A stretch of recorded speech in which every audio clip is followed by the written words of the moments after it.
किसी बालक को आपने जन्म से ही पाला पोसा हो, बड़ा हो गया और जब बड़ा हो जाए अचानक उसे मालूम पड़े कि आप उसके माता पिता है ही नहीं, उस समय आपकी स्थिति क्या हो? आपको मालूम ही नहीं कि ये मेरे असली पुत्र हैं या नहीं है। नंद राय और यशोदा का स्थिति कुछ ऐसी ही थी। उनको तो बेचारों को मालूम ही नहीं कि ये हमारे असली पुत्र हैं कि नकली पुत्र हैं, उन्हें नहीं मालूम। वह तो जब जगी यशोदा मैया तो अपने बगल में पुत्र को देखा था, तब से अपना पुत्र ही मान रखा था। और आज भगवान कृष्ण और दाऊ भैया सामने बुला करके बाबा नंद को प्रणाम करते हैं और कहते हैं, बाबा आपकी बड़ी कृपा रही, आपके इस ऋण को मैं अनेक जन्म लेकर के भी उतार नहीं सकता हूं।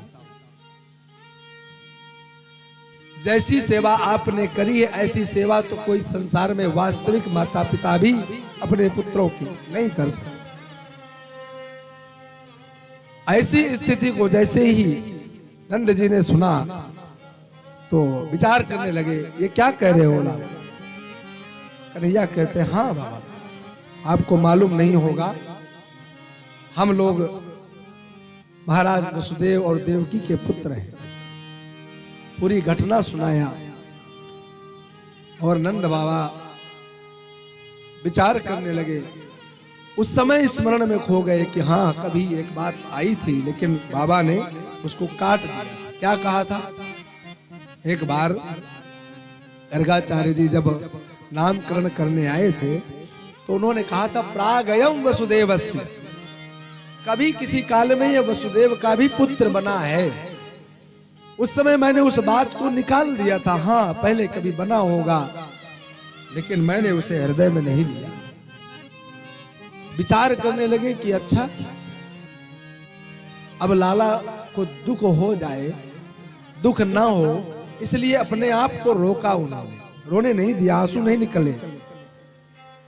और कन्हैया ने कहा, अब हमारे जीवन का एक कर्तव्य है, जिन माता पिता ने हमें जन्म दिया तब से वो जेल में बंद हैं। पुत्र का वास्तविक कर्तव्य होता है कि अपने माता पिता की आज्ञा पालन करे, सेवा करे, शुश्रूषा करे। लेकिन इन शरीरों से माता पिता की सेवा नहीं हो पाई है। आपके पास इतने दिन रहे, उसके लिए मैं आपका क्या धन्यवाद दूं। मेरी मैया को कहिएगा कि मेरी वह खिलौना, मेरी उस गौ माता और मेरे वस्त्र संभाल करके रखे, वह मेरा मुकुट, मोर मुकुट संभाल करके रखे। मैं बहुत जल्दी आऊंगा और अब मैं अपने माता पिता से जाकर के मिलूं, उनके अनुसार जीवन को चलाऊं, उनको भी जाकर के थोड़े दिन सेवा का मैं अवसर दूं, उनकी सेवा करूं। नंद राय और ग्वाल बाल अधीर होकर बिना रोए धोए, बिना जिद किए वृंदावन की ओर अपने अपने वाहनों में बैठकर प्रस्थान करते हैं। जब ये ग्वाल बाल जा रहे थे ना तो ये हंस रहे थे। जब वृंदावन से मथुरा जा रहे थे तो ये ग्वाल बाल सब हंस रहे थे और गोपियां रो रही थी। तो गोपियों ने उस समय ग्वाल बालों को कहा था कि जिसके साथ तुम हंसते जा रहे हो ना, इनसे, इनके स्वभाव को हमसे ज्यादा तुम नहीं जानती हो, हम जानते हैं। यहां से तुम लोग हंसते हुए जा रहे हो, लेकिन देख लेना जिसके साथ जा रहे हो लौट कर ये आपको रुलाते हुए ना भेजे तो हमारा नाम बदल दो। आज उन गोपियों की बात स्मरण आई, सब के सब लौट करके रोते हुए आए। घर आए, मैया यशोदा ने देखा कि नंद जी अकेले चले आ रहे हैं। विचार करने लगी, ये वृंदावन में वाहन में नहीं बैठते हैं, कहीं लाला कूद गया होगा, किसी मित्र के साथ खेलने लगा होगा। समीप में आने पर मैया ने पूछ लिया कि लाला कहाँ है, दाऊ कहाँ है। तब नंद बाबा बोल नहीं सके, उनका कंठ अवरुद्ध हो, बोल नहीं पा रहे हैं। अब मैया कहती क्या हुआ, बोलो तो सही। आज नंद बाबा कहते हैं कि वह लाला आया नहीं है। मैया ने कहा लाला आया नहीं, कहाँ है? बोले मथुरा में है। अरे तुम लाला को छोड़ करके आ कैसे गए? लाला के बिना तुम वृंदावन पहुंच कैसे गए? हाँ तुम्हारे प्राण क्यों नहीं निकल गए। और नंद बाबा कहते हैं ठीक कहती है यशोदा, मन में बीच में आया था कि लाला को लेकर जिस प्रकार से गया था मैं लौटकर क्या जवाब दूंगा तुझे, बिना लाला के हम अपना जीवन कैसे चलाएंगे। मन में विचार उठा कि जाकर जमुना में छलांग लगा लूं, लेकिन एक बात बता यशोदा, हम दोनों या मैं जमुना में छलांग लगाकर आत्महत्या कर लें और इसकी खबर कहीं लाला को पड़ी तो लाला उस बात से दुखी होगा कि सुखी होगा। क्या हमने लाला को इसलिए प्रेम किया है कि हम हमेशा खुश रहे, लाला दुखी रहे? नहीं, हर समय लाला प्रसन्न रहे। और फिर लाला ने तो कहा है कि मैं आऊंगा, अब लाला की प्रतीक्षा में हम अपना जीवन निकाल लेंगे। इस प्रकार से लाला की प्रतीक्षा में, कन्हैया की प्रतीक्षा में, अहरनिश उस परसों की प्रतीक्षा में ये समस्त ब्रजवासी दिन प्रतिदिन निकालते चले जा रहे हैं। इसी को असली प्रेम कहते हैं कि 5 कोस 10 कोस की दूरी वृंदावन की मथुरा से वह गोपियां, वह भगवान नंद बाबा और मैया यशोदा कभी भी जाकर मिल सकते थे, लेकिन नहीं, भगवान ने कहा था आप लोगों को नहीं, मैं परसों आऊंगा।